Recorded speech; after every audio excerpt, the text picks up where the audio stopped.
네, 파도치는 영광 시리즈 68번째 시간입니다. 요한일서 4장 7절로 13절 말씀 가지고 우리가 요한이 본 십자가, 의를 내려놓는 사랑에 대하여 이야기를 좀 해보고자 합니다. 지금까지 십자가가 왜 교회의 상징인가에 대한 이야기를 계속해서 이야기를 하고 있었어요. 에필로그로 베드로는 죽음을 넘어서서 우리가 따라가야 될 봅니다 라고 이야기를 했었고, 우리 바울 선생님께서는 자랑이다 라고 이야기를 했었고, 오늘 그리스도의 사랑하는 제자 요한은 이 십자가를 사랑이라고 이야기를 합니다. 그 사랑이 왜 십자가와 관련되는지에 대해서 우리가 조금 더 오늘 깊이 나눠보고자 합니다. 제가 말씀 봉독하여 올려드리도록 하겠습니다. 사랑하는 자들아, 우리가 서로 사랑하자. 사랑은 하나님께 속한 것이니 사랑하는 자마다 하나님으로부터 나서 하나님을 알고 사랑하지 아니하는 자는 하나님을 알지 못하나니 이는 하나님은 사랑이십니다.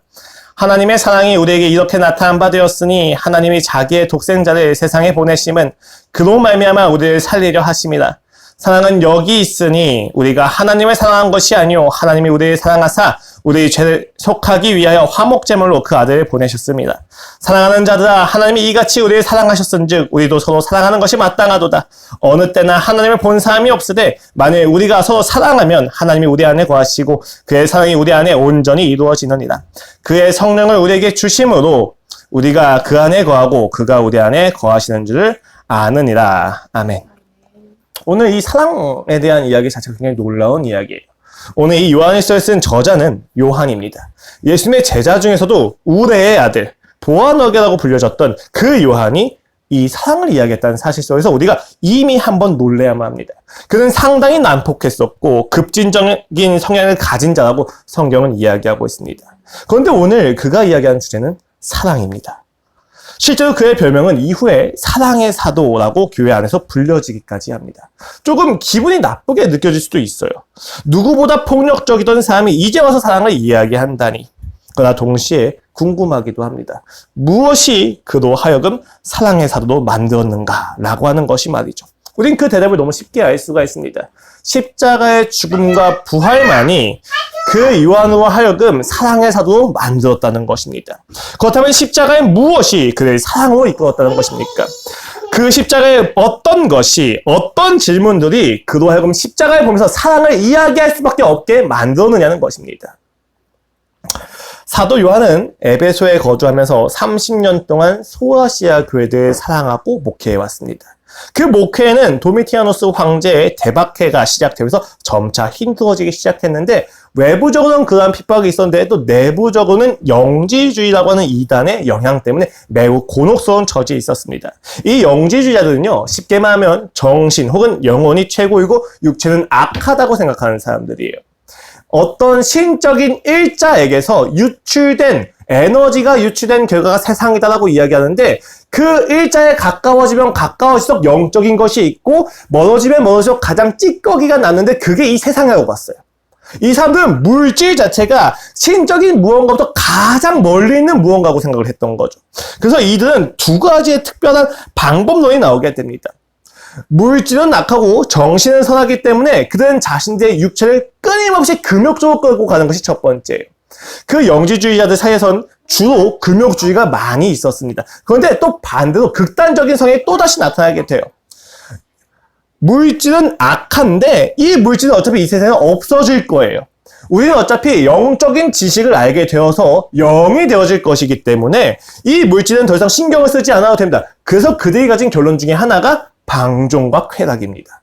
우리가 이때서 육체를 아무리 누린다 하더라도 상관이 없다. 어차피 없어질 것이 아니냐라고 하는 사람도 있었다는 거예요. 그러니까 지금 요한이 사역을 하고 있는 에베소 교회에 두 가지의 이단이 있었던 거죠.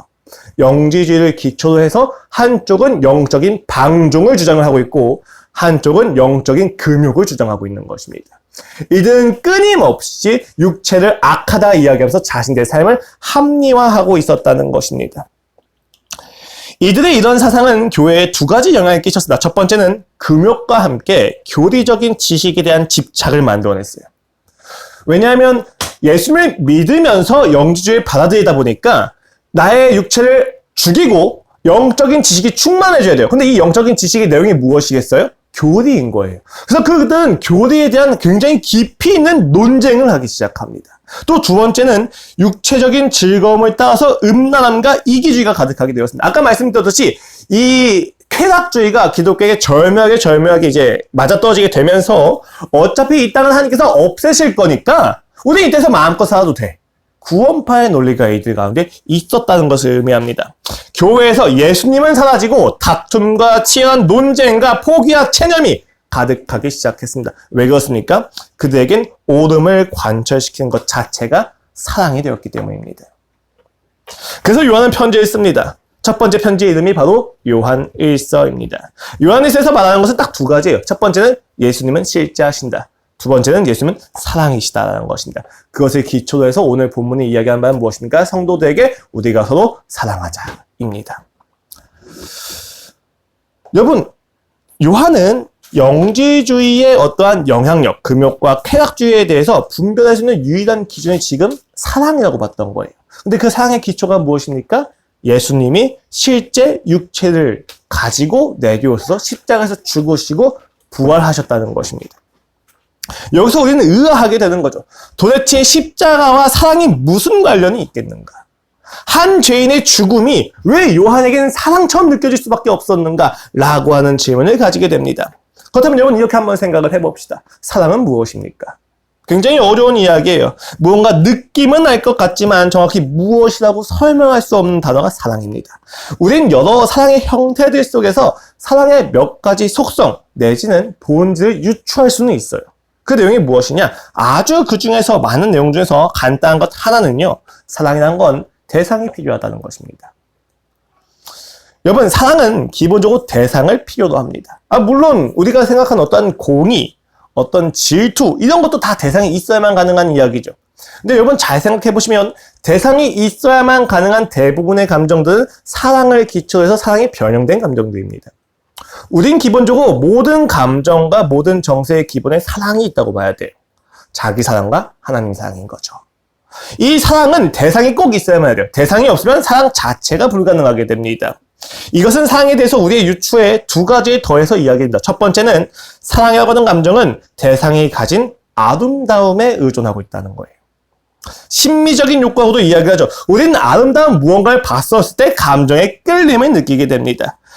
인간은 본능적으로 아름다운 것을 찾고 그것에 대해서 긍정적인 감정을 경험할 수밖에 없습니다. 그렇게 우리가 서로를 사랑한다고 했었을 때에는 내가 어떤 억지적인 능력과 결단과 노력으로 이를 악물면서 부정적인 감정을 억누르면서 감정을 가지겠다고 하는 결단이 아니에요. 상대에게서 아름다운 것을 본 것에 대한 반응이고 조금 더 나아가면 상대에게서 아름다운 것을 발견하고자 하는 결단입니다. 그냥 단순히 내 감정을 바꾸려고 결단하는 게 아니에요. 그 상대에게서 아름다운 것을 보고자 결단하는 것입니다. 전혀 다른 내용이에요. 내가 아름다운 것을 보지 못한 상태에서 내 감정을 바꾸려고 결단을 하면 내 감정이 미쳐 날뜁니다. 되지가 않죠. 내가 어떻게 구덕을 보면서 사랑할 수가 있겠어요. 사랑이 불가능합니다. 그런데 그 구덕이 안에 있는 하나님의 창조의 질서를 보려고 결단하고 그 창조의 질서를 보게 되면 그 구덕이마저도 우리가 일반 계시 안에서 의의점을 찾게 된단 말입니다. 이것을 우리가 사랑이라고 이야기할 수가 있는 거예요. 두 번째는 사랑이라는 감정이 반드시 상대가 나를 사랑하게 만든다는 것입니다. 상대에서 아름다운 것을 보고 그 사랑의 감정을 느끼게 되면 사람은 반드시 행동을 하게 됩니다. 그리고 그 행동은 무언가 목적을 가지게 되죠. 대부분의 목적이 무엇입니까? 그 상대가 나를 사랑하도록 만드는 것이 있습니다. 왜냐하면 사랑은 교통의 성질이 있기 때문이에요. 일방적일 수가 없습니다. 짝사랑이 대부분 통제욕이나 체념을 갈 수밖에 없는 유일한 이유는 사랑이라고 하는 감정은 교통적이기 때문이에요. 내가 상대와 계속해서 교류를 하지만 이 사랑이라고 하는 감정이 커질 수가 없습니다. 왜 그렇습니까? 내가 상대와 교제하지 않는 상태에서 사랑을 느낀다면 그 사랑의 대부분은 외면적인 거에 그치게 돼요. 근데 여러분, 외모에 대한 그 외면적인 것에 대한 사랑과 혹은 분위기에 대한 사랑은요, 3년 이상을 못 가게 됩니다. 이것은 사랑이라고 우리가 이야기할 수 없어요. 사랑의 전조 증상은 될 수 있고 과정은 될 수 있겠지만 그 자체가 사랑이 될 수는 없습니다. 내가 그 안에서 그 사람에게서 그 대상에게서 하나님의 놀라운 질서나 하나님의 형상을 발견하지 못하는 이상 우리는 사랑을 할 수가 없단 말이에요. 근데 그 안에 하나님의 형상이 있다는 것을 알고 사랑을 하게 되면 우리가 그 안에서 교제가 일어나게 되고 교제를 통해서 우리가 서로 닮아가게 되는 것이 일어나게 됩니다. 그래서 사랑을 하게 되었을 때 성도는 그 상대가 나를 사랑하게 하기 위해서 어떤 것을 하게 됩니까? 빅브라더가 나와서 감시하는 것이 아니라 내가 사랑하는 그 형상을 내가 닮아가게 됩니다. 내가 사랑하는 대상을 닮아가면 자연스럽게 상대가 나를 사랑하게 되기 때문이에요. 상대가 가치 있다고 여기는 것이 나도 가치 있다고 여기는 질서가 있기 때문에 내가 그 질서를 닮아가게 됩니다. 그러면 상대가 나를 사랑하게 됩니다. 교통하게 되는 거죠. 지금 제가 이야기하는 사랑은 단순히 로맨스에서 이야기하는 이성적인 감정만을 이야기하지 않아요. 그것도 하나의 부분이고 전체를 포괄해서 하는 이야기죠. 사랑은 대상을 의존하고 그 대상과의 소통과 교통을 반드시 요구하게 된다는 것입니다. 이 두 가지는 다른 것 같지만 사실 같은 이야기죠. 사랑은 반드시 교제되어집니다. 상대 안에 있는 아름다운 무언가를 계속해서 찾아야만 하고 상대가 내 안에 있는 아름다운 것을 찾을 수 있게 내가 아름다워져야만 사랑이 가능하다는 것입니다. 이를 위해서 우리는 서로 대화를 나누고 교제를 하고 사랑을 나누는 것이죠. 사랑을 하기 위하여 사랑을 받기 위하여 우리는 끊임없이 사랑을 살아내는 과정 속에 있다는 것입니다. 근데 문제가 하나 생깁니다. 그것이 무엇입니까? 지금까지 들은 내용은 너무 이상적이에요. 우리가 현실적으로 살아가다 보면 어떤 문제가 있냐면 우리가 불완전하다는 것입니다. 네 가지의 불완전함이 있어요. 첫 번째는 우리가 가진 아름다운 내용 자체가 불완전합니다. 저는 사랑받을 만한 가치가 없어요. 둘째는 아름다움을 볼 수 있는 기준도 불완전합니다. 세 번째는 그 사랑을 할 수 있는 실력도 불완전합니다. 마지막으로 사랑을 받는 방식마저도 불완전합니다. 인간은 죄로 인해서 그 불완전함의 덫에 완전 가두어져 버렸어요. 사랑을 하고 싶지만 내 안에 사랑을 할 수 있는 실력도 없고 사랑을 발견할 수 있는 기준도 없고 내 자신이 사랑할 수 있을 만한 내용도 없습니다. 심지어 내가 사랑을 받을 때 그 사랑을 온전히 받아낼 수 있는 능력도 없어요. 사랑이 불가능한 지경에 있는 것입니다. 예를 들어 봅시다, 여러분. 가요에서 가장 많은 주제가 무엇입니까? 사랑입니다. 그냥 사랑도 아니죠. 대부분의 내용이 실패한 사랑에 대한 이야기를 많이 합니다. 이렇게 아플 줄 알았으면 다신 사랑 안 했을 텐데. 사랑, 그것은 아무것도 아니다. 사랑을 할 바엔 차라리 죽음을 선택하겠다. 그럼에도 불구하고 난 사랑하겠다. 여러 가지 실패한 사랑에 대한 이야기가 나옵니다. 왜 이렇게 많이 나올 수밖에 없어요? 공감되기 때문이에요. 대부분의 세상 사람들은 사랑이 실패합니다. 반드시. 그들이 부부 생활이라고 해서 결혼 생활이 시작되었지만 그 결혼 생활 내에서도 끊임없는 사랑의 실패를 경험합니다. 그래서 사람은 타협을 하고 살아가요. 이쯤이면 단란한 가정처럼 보이니까 괜찮아. 그들은 자신 안에 있는 죄성을 마주하지 않습니다. 세상은 결국 실패한 사랑밖에 없습니다. 그래서 그 심리를 불러주는 가요에 그토록 애달프게 자신의 감정을 넣고 공감을 받으며 눈물을 흘리면서 거기에 무언가가 있는 것처럼 우상을 숭배하는 것이죠. 임영웅이라든지 김호중이라든지 요새 트로트 가수들이 왜 그렇게 각광을 받아요? 단순히 노래를 잘해서? 아니에요. 그들이 실패한 사랑에 대한 이야기를 너무 잘 풀어주고 있는 거예요. 이러한 불완전함은 우리가 사랑을 온전히 해낼 수 없다는 사실을 너무 분명하게 보여줍니다. 모두가 불완전한 기준을 가지고 있기 때문입니다. 상대에게서 사랑받을 만한 것을 찾아도 금세 인간은 더한 것을 요구하기 시작하죠. 내게 사랑받을 가치를 만들어도 금세 상대에게서 질려버리게 만듭니다.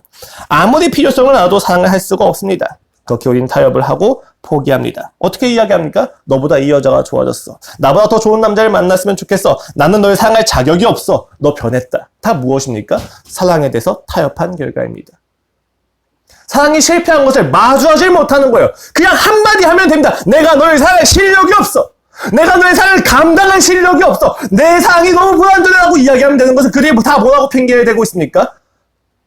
다 회피하는 것을 통해서 자신들의 삶의 불완전함을 인정하지 못하는 것입니다. 당시 소아시아의 교회들도 마찬가지였습니다. 그들은 누구보다 서로 사랑해야 된다는 사실을 잘 알고 있었습니다. 그러나 그들은 서로 사랑할 수 있는 기준도 없었고 실력도 없었습니다. 그리고 상대를 짓밟고 올라가서 자신의 구원을 확인하고 싶은 열망에 사로잡힌 상태입니다.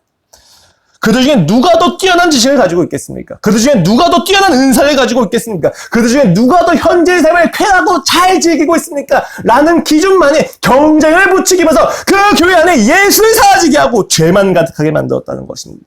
그 안에서 사랑은 있을 수가 없었습니다.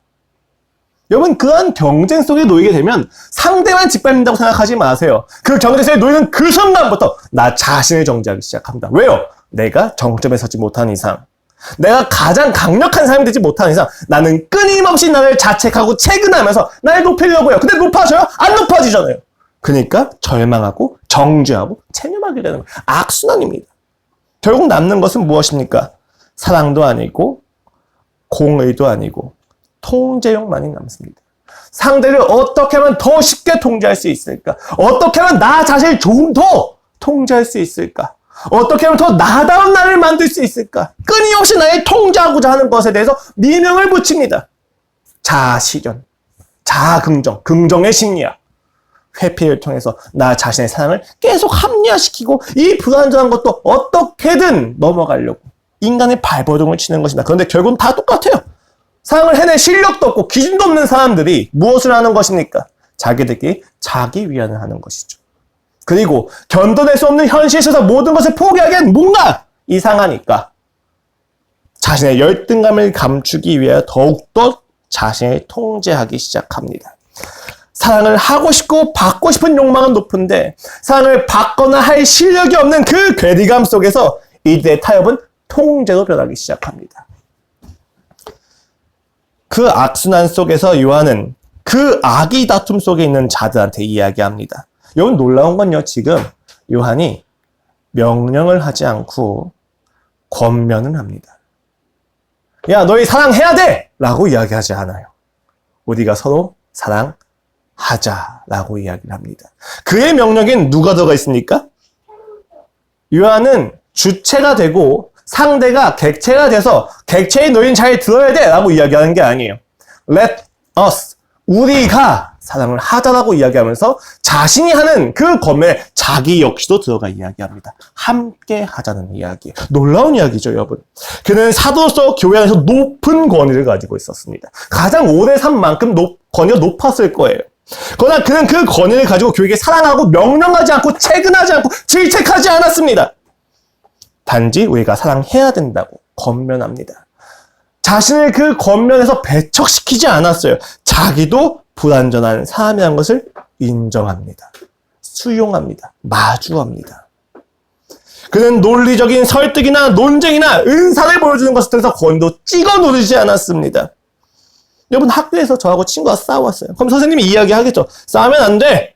친구는 서로 사이가 좋아야만 해. 라고 이야기를 할 것입니다. 여러분, 그렇게 해서 선생님이 이야기를 했으니까 싸움을 그치겠죠. 근데 이 친구들이 서로 사랑하게 됩니까? 여러분, 세상이 너무 웃기지 않습니까? 핵이 하나의 우산이 되어져요. 핵을 보유한 순간 내가 핵 우산을 만들어가지고 내가 우리의 자치적인 권위를 보호한다고 이야기한다. 여러분, 근데 잘 생각을 하면서 핵을 통해서 서로가 서로를 보호하는데 서로가 서로를 사랑할 수 있습니까? 억제력이라고 이야기를 하죠. 서로가 싸우지 않게 만들 수는 있어요. 더 큰 힘과 더 큰 권위와 더 큰 권력과 힘을 가지고 우리가 싸움을 멈추게 할 수 있습니다. 그런데 서로 사랑하게 만들지 못합니다. 너무 이상하지 않습니까? 어떻게 해야 우리가 서로 사랑할 수 있겠습니까? 싸우고 있는 그 두 친구를 붙잡고 선생이 와서 이야기합니다. 다 내가 부족한 거다. 너희가 악한 것이 아니라 내가 부족한 거고 내가 실수했기 때문에 내가 미안하다. 그 순간부터 그 두 친구들은 자신의 옳음을 잠깐 내려두고 이야기 듣기 시작합니다. 왜요? 결국 옳음을 주장하는 건요, 자기 방어예요. 내가 공격당하고 싶지 않고 내가 열등해지고 싶지 않아서 내가 계속 옳음을 관철시키는 거예요. 내가 먼저 죽이지 않으면 내가 죽임당할 것 같으니까. 그런데 선생이 와서 이야기하는 거죠. 보다 높은 권위에 있는 사람이 자기의 아픔과 부족함을 개방시킵니다. 그러니까 사랑이 교통되기 시작합니다. 폭력과 힘에 멈추었던 사랑의 물결이 십자가에서 자신을 부인하는 예수 그리스도의 사랑 앞에서 다시 흘러가기 시작하는 거예요. 모두가 악의 다툼을 하고 있었죠. 누가 옳으냐? 나만큼은 옳다. 내가 옳다. 네가 나를 정죄하기 전에 내가 나의 옳음을 더 크게 쌓아서 너를 정죄할 거야 라고 하는 그 무수히 부족하고 힘들고 괴로운 싸움 속에서 하나님이 오셔서 내가 너의 모든 죄를 안고 죽었다. 거기서 그 사랑의 물결이 흘러가기 시작하는 거예요. 자기 방어가 멈추기 시작합니다. 그리고 그를 보기 시작하는 거죠. 왜 잘못한 것도 없는 이가 죽는가? 왜 죽지 않아도 되는 이가 이 땅에 오셨는가? 만 명을 살리기 위해서 한 명을 죽여야 된다면 네가 죽어라라고 하고 있는 그 세상 속에서 그 만 명을 살리기 위해서 내가 그 한 사람이 되겠다고 하는 사람이 나타나 버린 거예요. 그 만 명이 서로를 정죄하고 서로를 죽이려고 했던 그 만 명이 벙쪄가지고 저 사람이 누구길래 죽는다고 이야기하는가. 이렇게 된 거죠. 교회 안에 사랑이 흘러가기 시작합니다. 그것이 어떻게 가능합니까? 아니, 어떻게 이런 일이 가능할 수 있는가? 그 이유가 오늘 본문에 있어요. 요한은 오늘 본문에서 사랑을 못하면 하나님을 알지 못하는 거라고 이야기해요.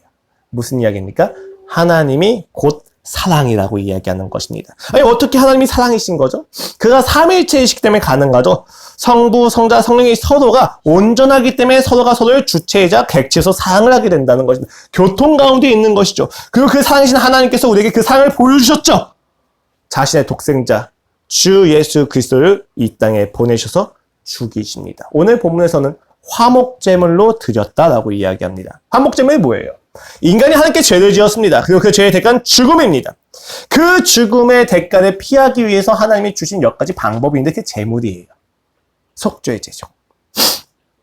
가축을 한 마리씩 가져오고 제사장 그 가축 머리 위에 안수기도를 합니다. 죄는 이 동물에게 전가되고 동물을 죽이자 그 사람의 죄가 사라지게 되는 것이 용서를 받게 되는 것입니다.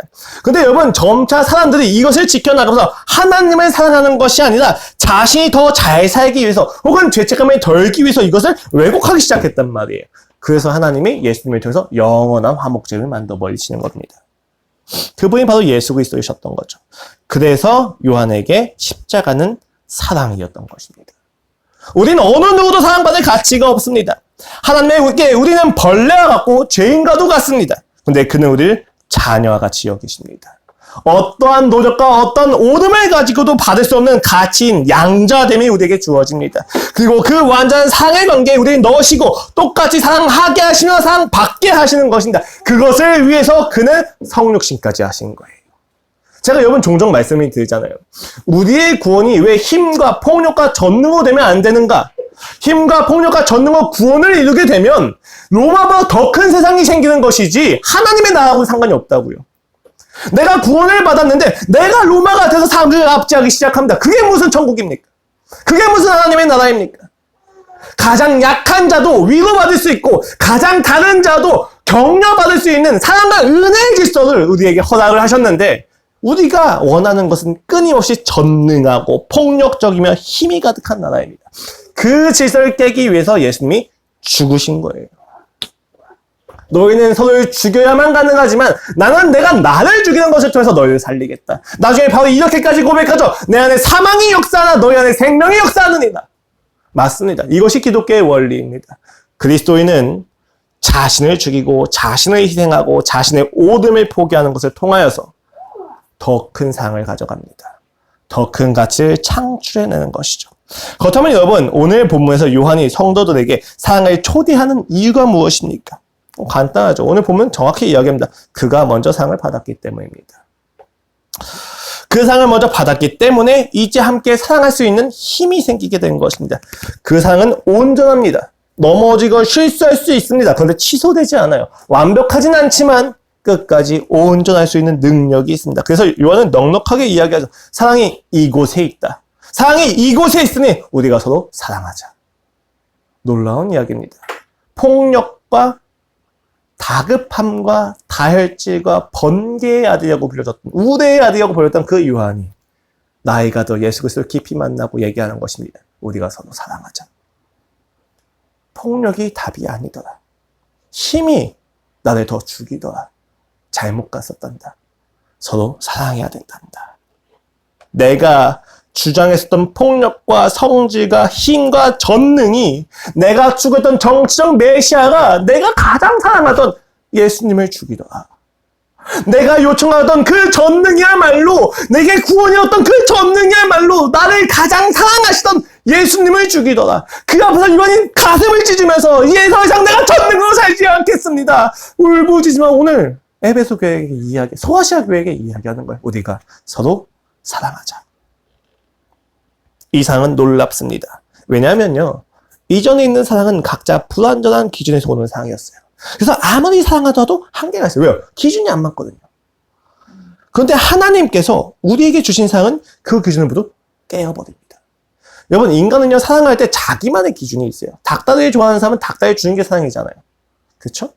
내향적인 사람은 혼자 이렇게 놔두는 게 사랑이란 말이에요. 사랑에 각자 기준이 있습니다. 우리가 아무리 사랑을 하려고 해도 안 돼요. 심지어 받는 사람의 사랑의 기준도 온전하지가 않으니까 서로 끊임없는 악순환인 거예요. 그래서 일반 계시 안에서 유일하게 할 수 있는 대답이 뭐냐면 소통이에요. 대화해야 된다는 얘기예요. 서로가 너무 다르니까 계속 대화하자는 거죠. 근데 여러분, 신앙이 없는 상태에서 계속 대화를 하잖아요. 더 싸우게 됩니다. 누구의 기준이 더 올바르냐에 대한 이야기가 계속 흘러가게 되는 거예요. 신앙이 없으면 포기하지 않습니다. 그렇다면 신앙이 없는데도 행복해 보이는데요? 라고 이야기한다면 여러분 간단해요. 그것은 무조건 타협하고 있는 겁니다. 서로의 기준을 보다 간교하게 만들어서 부딪히지 않고 있는 것뿐이에요. 기준이 다르면 무조건 부딪히게 됩니다. 그래서 여러분, 세상에선 부부사랑의 가장 첫 번째 원칙이 뭐예요? 서로 다른 것을 인정을 해주자. 이렇게 가버리죠. 서로의 기준을 존중해주자. 여러분, 이 얘기는요, 어떤 이야기냐면 불교에서 법륜 스님이 게임 중독에 걸린 아들에 대해서 질문을 던진 어머니한테 이야기한 건 똑같은 거예요. 자기 아들이라고 생각하지 마세요. 이웃집 아들이라고 생각하세요. 라고 하는 이야기랑 똑같은 이야기예요. 가능합니까, 여러분? 부부가 서로가 한 몸이 되어 서로 사랑을 하려고 하는데 너는 너고 나는 나다. 이게 가능할 것 같습니까? 말이 안 되죠. 그래서 부부들이 가장 많이 싸우는 지점이 어디예요? 육아에서 싸워요. 육아를 할 때는 서로에게 이 아이가 대상이 되기 때문에 서로의 기준이 부딪힐 수밖에 없는 거예요. 심지어 이것도 안 부딪히기 위해서 어떻게 합니까? 한쪽이 주 양육권을 포기하고 네가 해라 라고 이야기를 하죠. 그럼 이런 가정이 불편함이 없느냐? 아니요. 더 큰 불편함이 생기기 시작합니다. 교육과 양육에 있어서 아버지나 어머니가 한쪽이 부재가 되면 이 아이의 성품이나 질서 역시도 균형 잡히게 살 수가 없기 때문이에요. 놀라운 거죠, 하나님의 질서가. 하나님은 우리가 온전히 하나가 되는 방향성이 아니면 건강하지 못하게 만드셨습니다.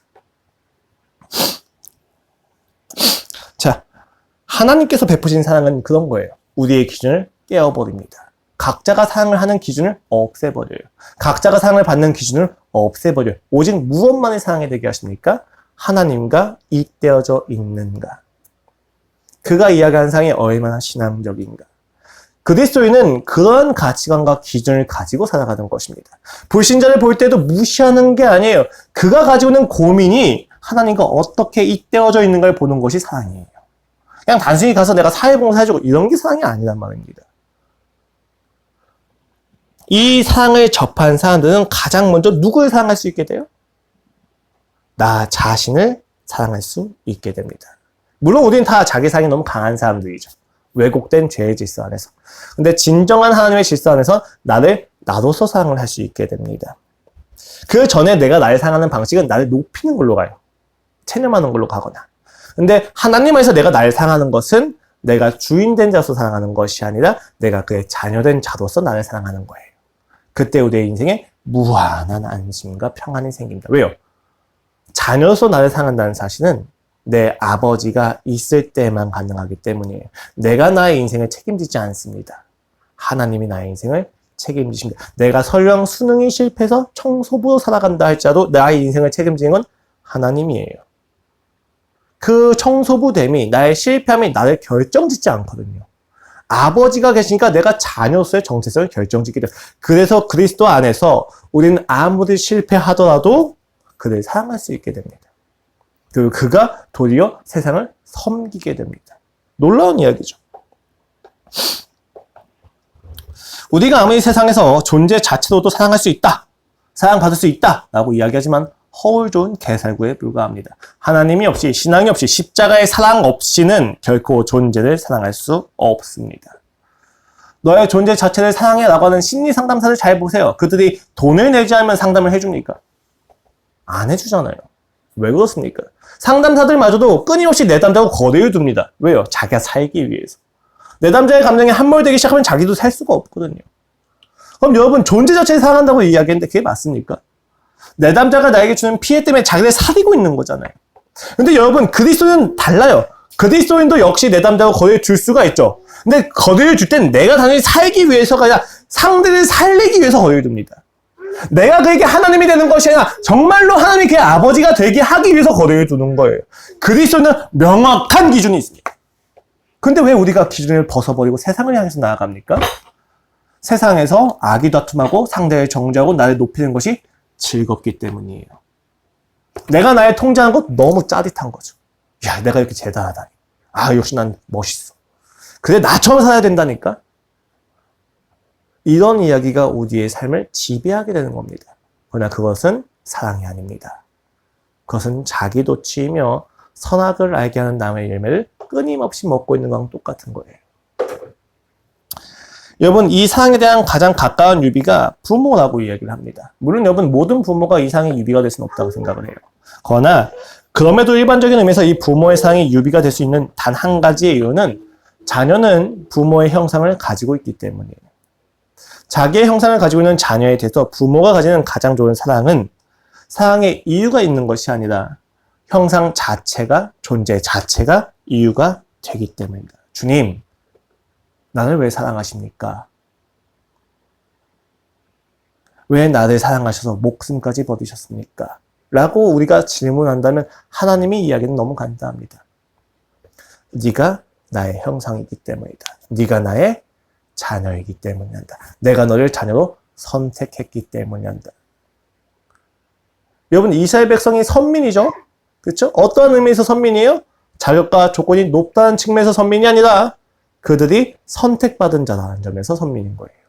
그들이 은혜가 있었다는 것을 보여준 너무 좋은 상징이기 때문이죠. 왜 제자 요한은 그토록 예수 그리스도께서 실제로 와서 죽었다고 이야기를 지켜야만 합니까? 성육신이 부정이 되면 그 사랑이 부정되기 때문이에요. 성육신이 부정이 되면 하나님이 자신의 고통을 열어가면서까지, 하나님의 고통을 느끼면서까지, 하나님의 자신이 그 모든 죄의 삭스를 감당하시면서까지 우리를 사랑했던 그 자기 개방성의 사랑이 부정당하기 때문에 성육신을 지켜야만 하는 거예요. 이 성육신이 없으면, 십자가의 사랑이 없으면 우리는 끊임없이 자기를 살리고 자기를 높이려고 하는, 상대를 짓밟으려고 하는 잘못된 오름을 관철시키기 때문이에요. 그래서 요한은 성육신을 미친 듯이 이야기하는 겁니다. 하나님이 사랑이시다.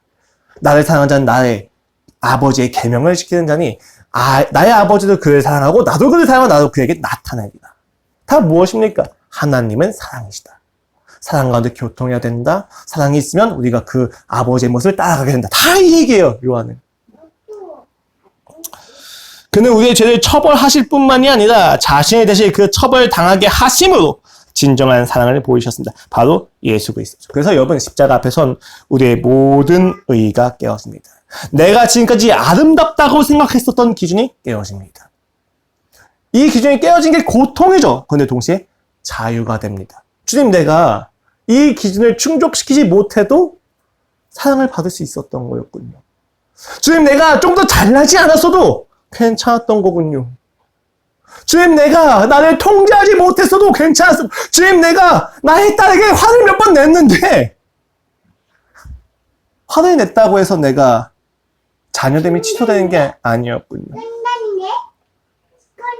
그 안에서 진정한 실력이 쌓이기 시작합니다. 기준이 깨어지니 이웃을, 가족을, 타인을 사랑할 수 있게 되는 것이죠. 서기관이 묻습니다, 예수님에게. 예수님, 가장 큰 계명이 무엇입니까? 하나님을 사랑하고 이웃을 사랑해라. 10계명을 요약해서 이야기합니다. 서기관이 예수님을 시험하고 묻되, 그렇다면 주여, 내가 어디까지 나의 이웃입니까? 내가 어디까지 이웃으로 여겨야만 합니까? 라고 이야기를 묻자 예수님이 대답하십니다. 선한 사마리아인의 비유를. 무엇으로 반문하신 거예요? 너는 내게 이웃의 범위가 어디까지인지 묻는데 내가 너에게 묻노니 너는 누구의 이웃이냐? 기준이 달라진 거예요. 사람은 끊임없이 내 옆에 얼마나 많은 사람이 남을까 생각합니다. 근데 예수님은요, 너는 누구에게 남겨졌었냐고 묻습니다. 우리는 끊임없이 세상 사람들은 믿고 기대한 만큼 배신을 당했다고 생각합니다. 그런데 예수님은 다시 묻는 거예요. 너는 얼마나 많은 사람들에게 배신을 당해왔니? 배신을 당하면서도 누구에게 사랑을 전했니? 라고 기준이 달라요. 저는 오늘 여러분에게 묻습니다. 여러분은 누구에게 사랑을 받았는가가 아니라 누구에게 사랑을 실천해 보셨습니까? 당연히 우리는 사랑을 실천할 수가 없습니다. 그러나 여러분이 예수님의 사랑을 조금이라도 알고 있다면 그 방향성을 해서 노력하고 있어야 될 것은 분명하다는 것을 우리가 알고 있습니다. 내가 부족하고 모자르고 죄인인 나도 나를 받아들이시는 유일한 이유가 무엇입니까? 예수님이 나를 사랑하셨기 때문입니다. 그가 나를 위해서 자기 목숨을 버리실 정도까지 나를 사랑하셨기 때문입니다. 그 사랑을 알게 되면 내가 나를 사랑하게 되고 나는 비로소 이웃을 사랑할 수 있게 됩니다. 여러분, 오늘 저는 여러분에게 십자가 앞에서 여러분이 가진 사랑의 기준이 깨어지기를 권면드립니다. 예수님의 십자가 사랑 앞에서 내가 나를 사랑하는 그 기준마저도 깨어지길 소망합니다. 여러분이 그 기준이 깨어지지 않는다면 끊임없이 그 사랑이, 내 노력이 나를 괴롭히고 나를 억제하기 시작할 겁니다. 오직 하나님을 향하여서만 결단하셔야 됩니다. 내가 높아지는 결단이 아니라 하나님이 높아지는 결단을 하십시오. 내 상을 입증하려고 하는 결단이 아니라 하나님의 상이 입증되는 것을 결단하십시오. 그러면도 내가 진짜 아무것도 모르겠다면 그냥 단 한 가지, 예수 그리스도의 십자가가 왜 사랑인지를 끊임없이 구하십시오. 그리고 기도하셔야만 합니다. 그 사랑을 믿으며 오늘 우리 함께 찬양 부르고 오늘 예배를 마치도록 하겠습니다.